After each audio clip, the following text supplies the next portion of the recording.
இந்த பிரிங்கிங் இந்த ஓட் நம்ம ஏற்கனவே திருமங்கலம் ஃபார்முலாவில் முக்கியமான விஷயம் என்னென்ன, அதில் ஒரு மேனேஜ்மெண்ட் பாலிசி இருக்குது, மைக்ரோ மேனேஜ்மெண்ட் அப்படிங்கிறது.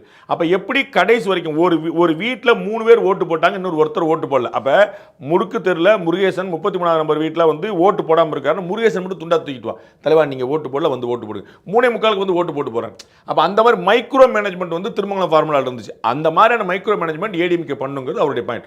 அதில் டிஎம்கே பை நேச்சர் மாஸ்டர், அவங்க பை நேச்சுரலாகவே மாஸ்டர். அவங்க வந்து விட மாட்டாங்க, வந்து உட்காந்துட்டே இருப்பாங்க, திட்டுவாங்க, சண்டைக்கு வருவாங்க, எங்கடா போனா நீ வரல, டீ குடி கூட மாற்றி விடல, பாத்ரூம் கூட போல சண்டைக்கு வருவாங்க. ஆனால் அந்த டேபிள் விட்டு எந்திரிச்சு போக மாட்டான்.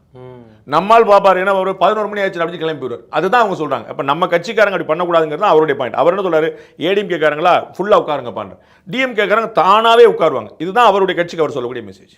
இதுல திரு சி.வி. சண்முகம் ரொம்ப பரபரப்பா இருந்த பேச்சுல முதன்மையான பேச்சுனா திரு சி.வி. சண்முகம் பட்டாஸ், ஆமா பிளாஸ்ட்னு சொல்ற மாதிரி திரு சி.வி. சண்முகத்துடைய பேச்சு இருந்தது. அவர் வந்து நானும் தங்கமணி கட்சி மாற போறேன்னு சொல்றாங்க, இது எங்க கட்சிடா அப்படின்னு சொன்னதுல இருந்து உரிமையில அவரோட கொலோக்கியல் லாங்குவேஜ்ல அவர் பேசுனதுல இருந்து ஏகப்பட்ட விஷயங்கள் இருந்தது. அதுல ஒரு முக்கியமான விஷயம் கேட்கணும்னு நினைக்கிறேன்.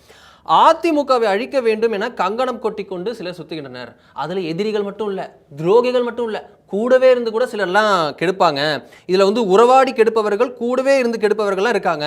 அரசியல் புரோக்கர்கள் வந்து நம்ம உஷாரா இருக்கணும் அப்படின்ட்டு சொல்றாரு. யார சொல்றாரு, உங்களையா என்னையா?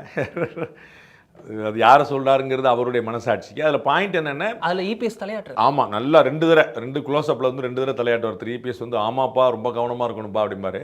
சரி, அதிமுக வந்து அவர் திரு எடப்பாடி பழனிசாமி தன்னுடைய உரையில் குறிப்பிட்டது போல் நாமளும் தான் போல் எலெக்ஷன் அனலிஸ்ட்லாம் நம்ம வச்சுருக்கிறோம், நம்மளும் வந்து ஆள் வச்சுருக்கிறோம் அப்படின்னு சொல்கிறார். நம்மளும் வந்து எலெக்ஷனுக்கு ஆள்லாம் வச்சுருக்கோம்.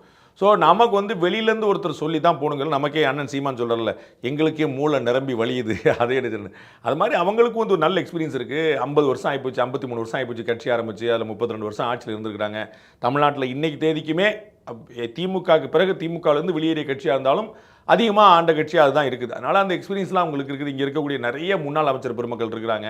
அதனால் அவங்களுக்கு ஒரு நல்ல எக்ஸ்பீரியன்ஸ் இருக்குது. பட் வந்து கேர்ஃபுல்லாக இருக்கணும், அலர்ட்டாக இருக்கணுங்கிறது சரிதான்.